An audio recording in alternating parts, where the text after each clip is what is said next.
PR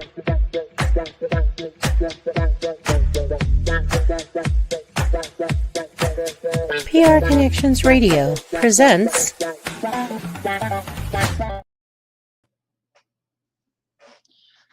Hello, welcome to JP's Teacher's Lounge, where we explore the real issues of education and to help prepare students for the 21st century and beyond.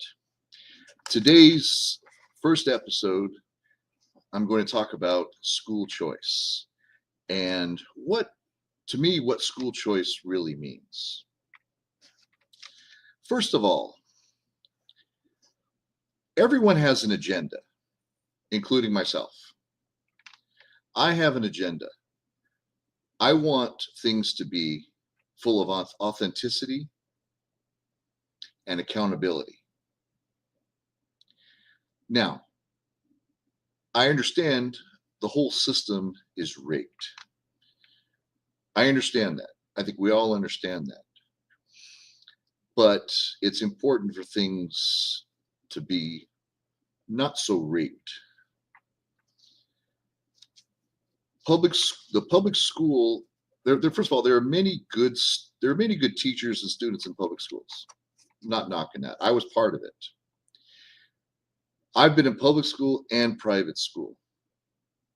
Now, ideologically, the reason I like private school is because there is accountability. So I'm talking about accountability for a little bit. What do I mean by this? Well, again, I started out as a public school teacher for the first 20 years of my teaching career. And I've had some good experiences and some not so good experiences. I saw a lot of ineffectiveness, a lot of corruption, a lot of bad things. But there doesn't seem to be any accountability. If a teacher does something wrong, he or she is fired or punished, and usually deservedly so.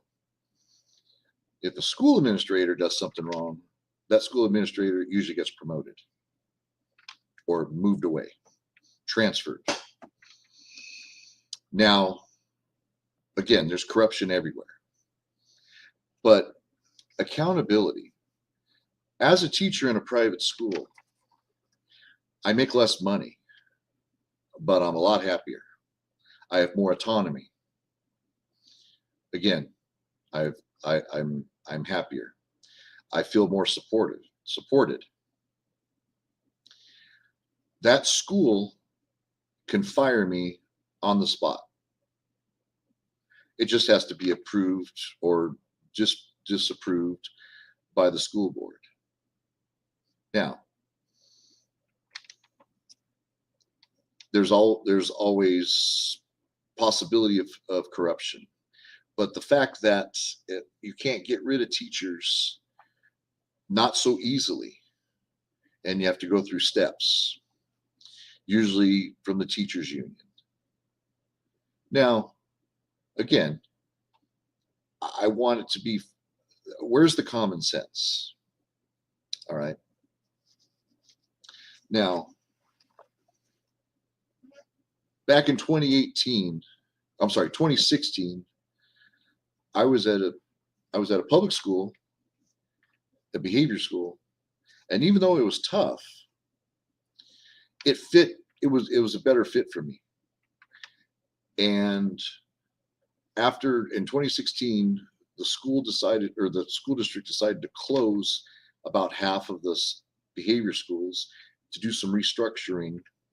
And so I ended up at a middle school in which I did not like. It was not a good fit. I was not happy. Things were not going under my well. And I noticed from 2006 to 2016, the landscape really changed. And I understand we have to overcome obstacles and changes. But what I saw were some really bad things. Things were not getting better. They were getting worse. So I lasted there for about 2 years. And I had it. when I turn 50, I'm done. Luckily, I was able to find another job in the private school, and it's so much better.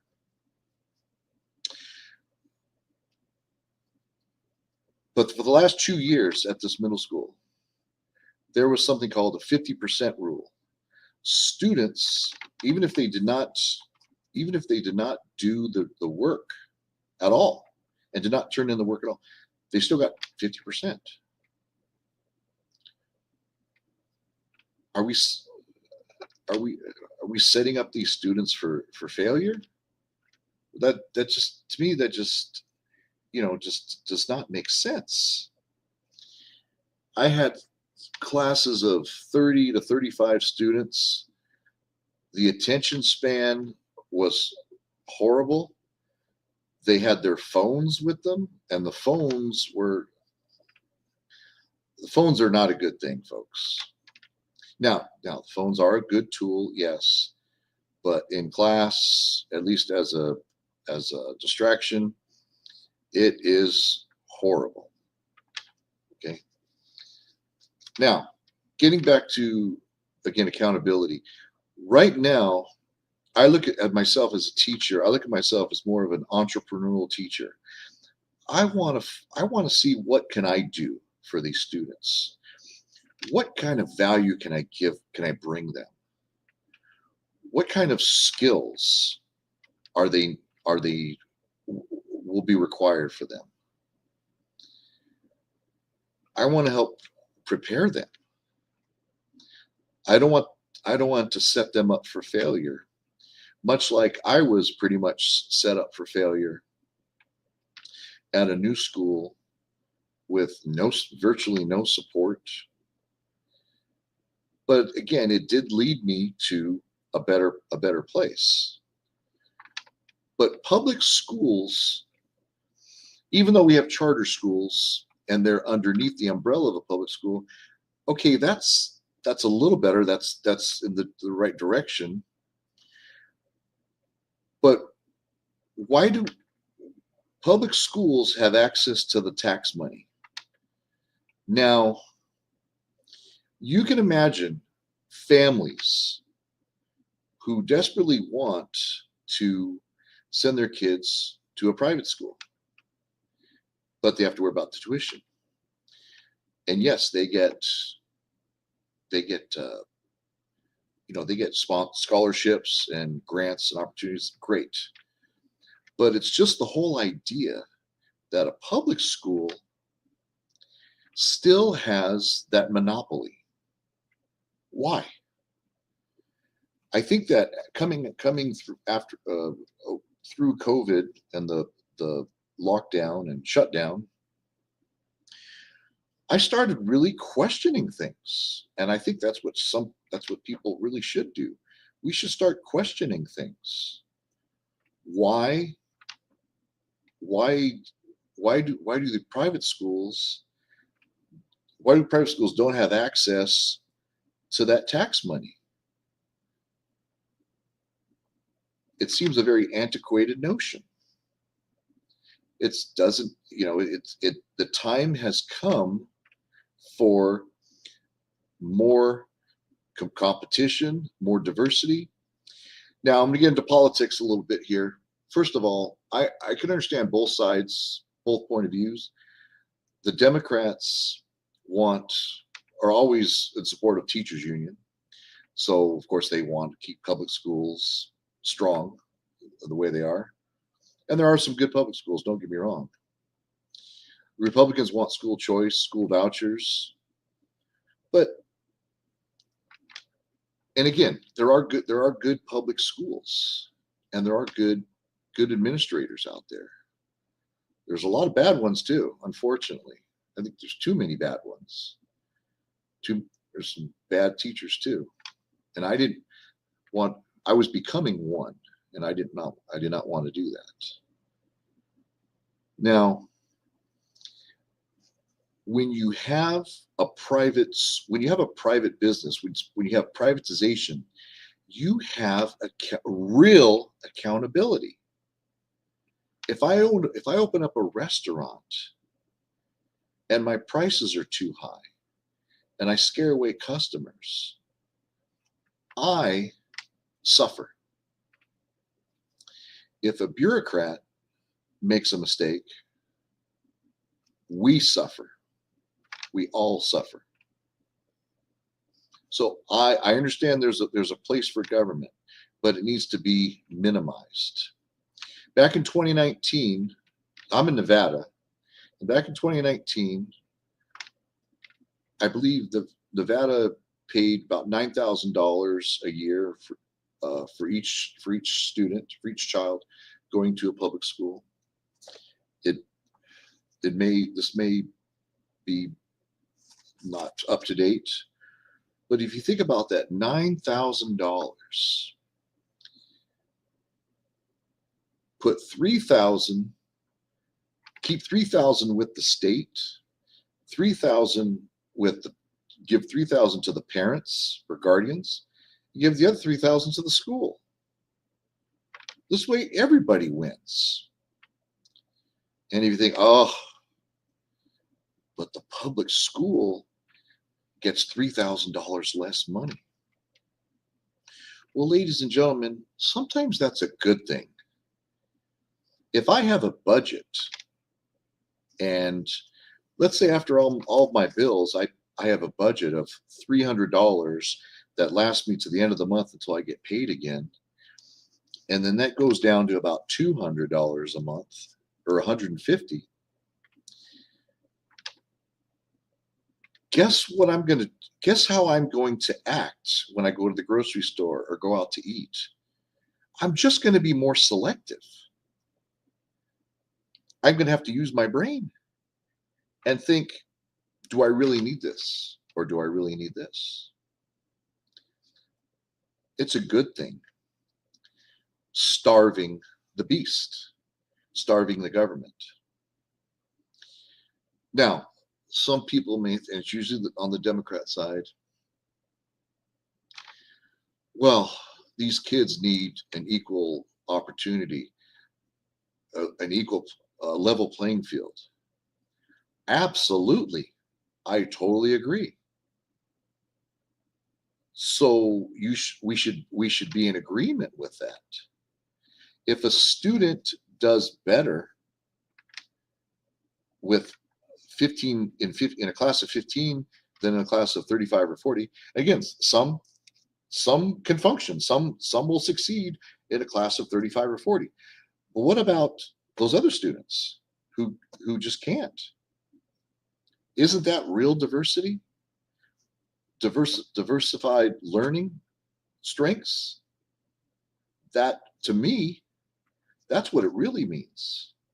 Also, as a teacher, I know I'm not the best teacher. I think I'm better than I was last year and the year before. But I'm amazed at the talent of some teachers that I worked with, and even that I've heard of in public and private. They're amazing. I know I'm not amazing,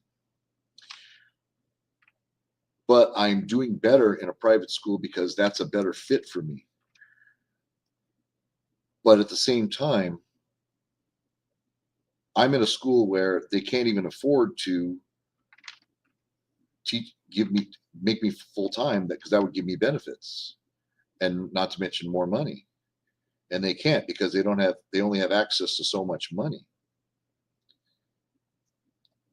So again, I'm not looking for an advantage. The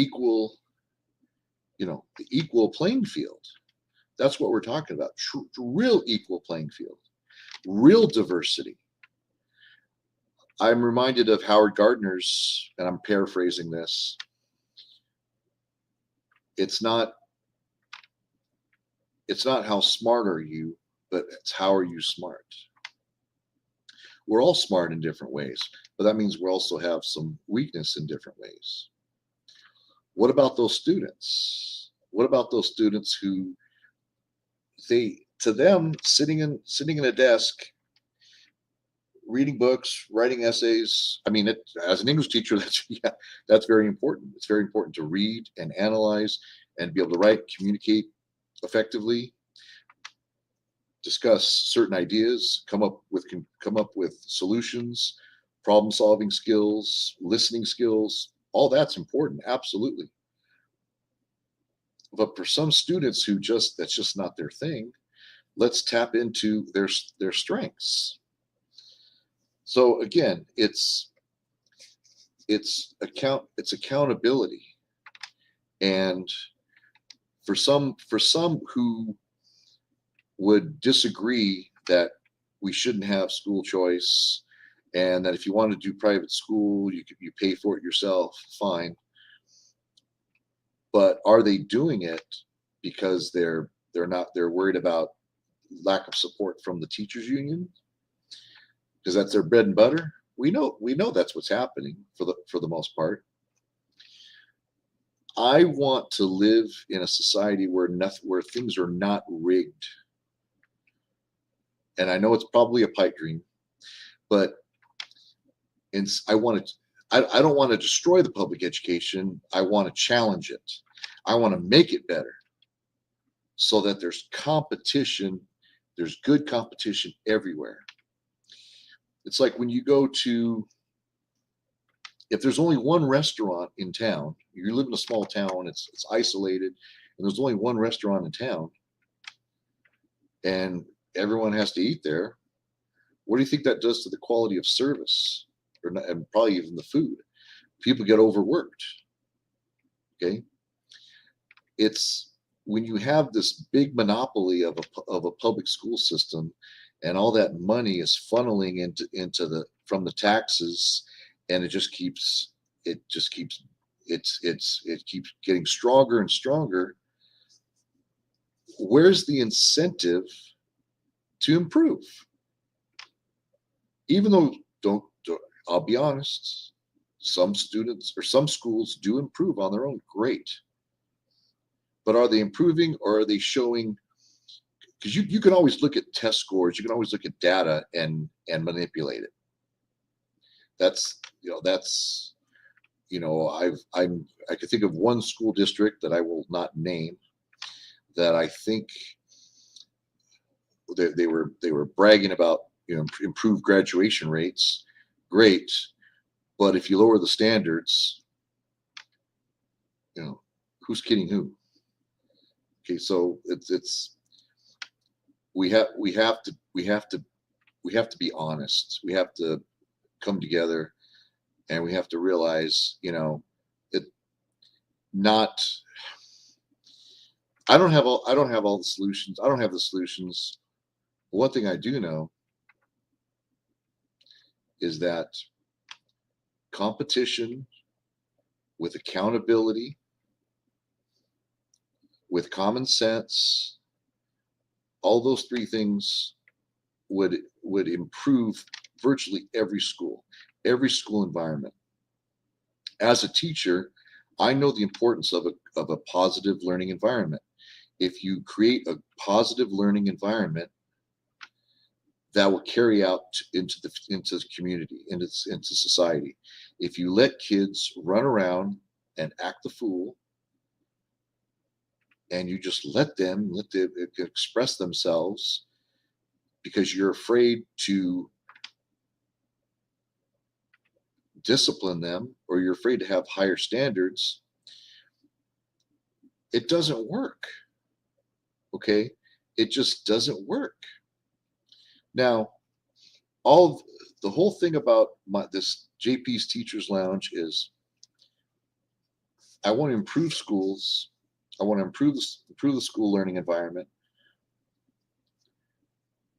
and by that, it'll carry out to a better communities, overall better communities, better communication, better jobs, okay, better high quality of living.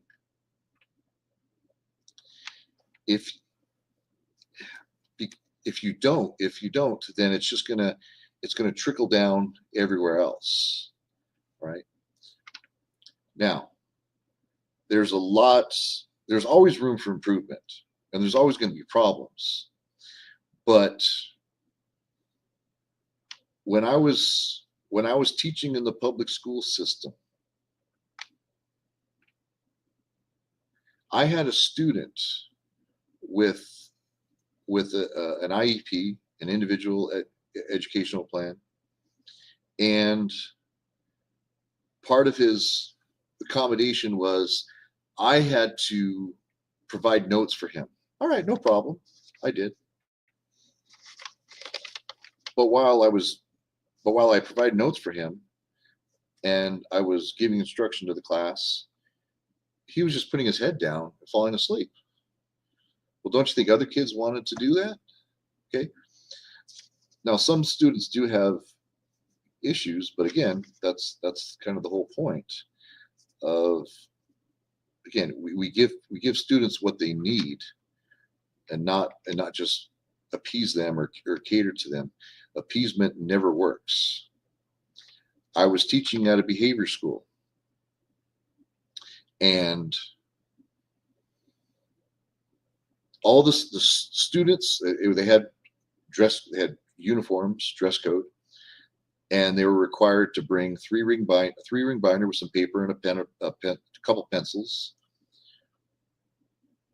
Okay, sometimes they forget. I get it. It happens. They forget, or they leave it on the bus or whatever. Okay.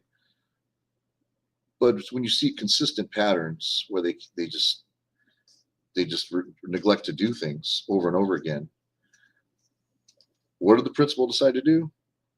Let's get rid of the requirement. So now that they didn't have to bring it. Folks, that doesn't solve things. Okay.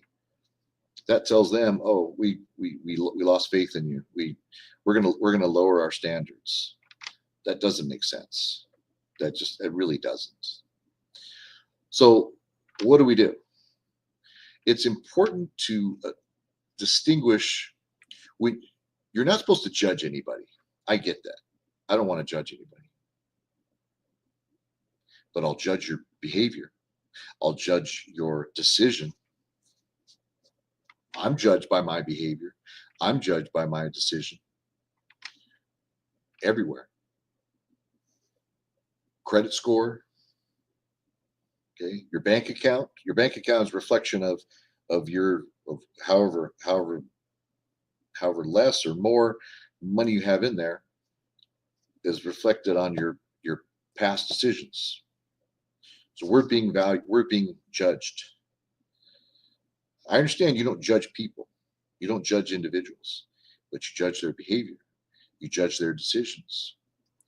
You give them enough room to grow. You give them enough room to make decisions. And you give them whatever they decide, the student decides, you honor that. And I was given great advice by a school administrator years ago. So whenever a student does something the student is misbehaving or is doing something you don't want them to do, you always give them two choices. You always give them choices. Here's two choices. You do this or do this.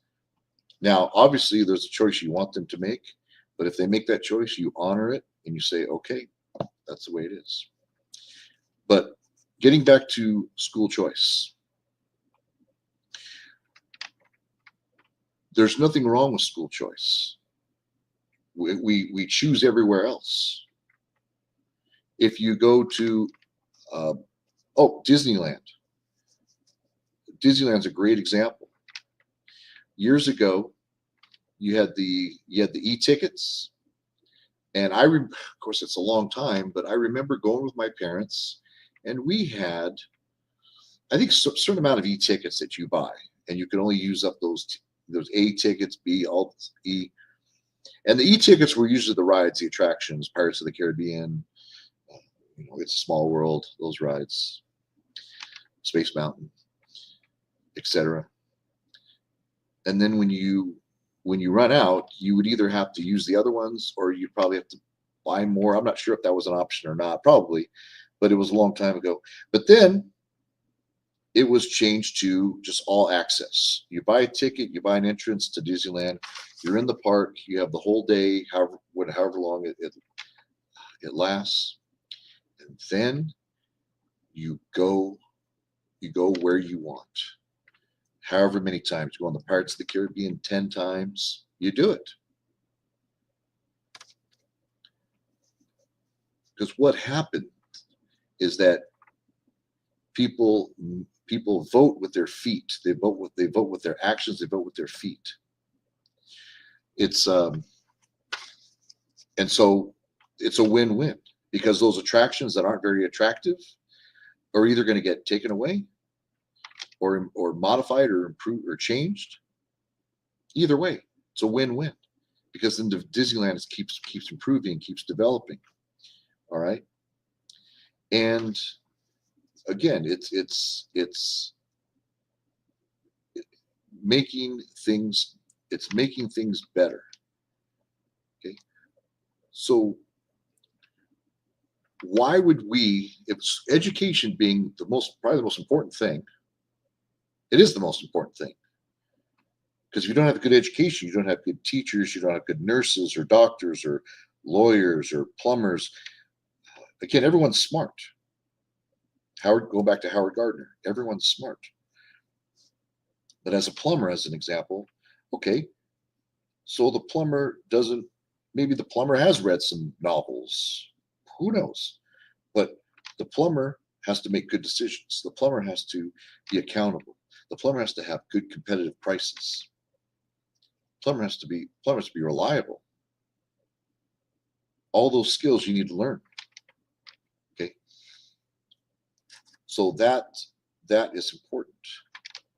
Could you imagine if you went to the grocery store and, okay, you only have two choices, like the education, public school or private school. And if you look at your bank account, for a lot of people, public school is the only choice. Imagine if there was only one type of, I don't know, pizza, or only one type of cheese. Would we tolerate that? Would we like that? No. So the time has come for school choice. Embrace it, just like any other change. AI. I was just at Sprouts Market the other day, and this lady was asking me if I wanted to try this new cart where you scan. And of course, no, not today. No, thank you. I know that eventually I am going to have to do that, but no, not right now. My brain, no, not right now. I just need to get a few things, and I need to leave. But it's coming. School choice, AI, all these things. This should have happened a long time ago. So why did it not happen? Because the politicians, and it's usually mostly the Democrats, who have their tentacles in the teachers union, and the dues paying members in the state legislature, and the tax money goes through there, and they school districts, they have to probably make good purchases, but I'm sure they make some purchases that we would not approve of. Okay. And I remember now that Donald Trump's in office, or he was for the second time, there's always been this criticism that business, your country should not be run like a business. I get it. That's a fair point. Maybe not run exactly like a business, but can't you apply a few good things about business, like competition, innovation, accountability, authenticity? So yes, I agree, it should not be necessarily run like a business, but that doesn't mean we still can't include these. So in closing, I'm gonna close with this. It all comes down to having common sense, having a good balance, and people need choices. more choices, the better. And if a school is under a charter school, but it's still under the umbrella of a public school, where are they getting their money? They're getting money from the tax. Then okay, it's a good step. But I'm sorry, it's not enough. We need more accountability. We need schools to be run like a business in a sense, but the right goals for each student. And we need to make some accommodation. We need to make some flexibility, but overall common sense choices. I want to thank everyone for listening. I want to use this as an opportunity to thank PR Connections Radio for this amazing opportunity. Please tune in. My episodes will run the last Sunday of every month at 5 p.m. Pacific Standard Time. Thank you very much, and let's go out there. Let's keep learning. Thank you very much. Bye. PR Connections Radio thanks you for watching this podcast. Check out more episodes of this show and our others at prconnectionsradio.com.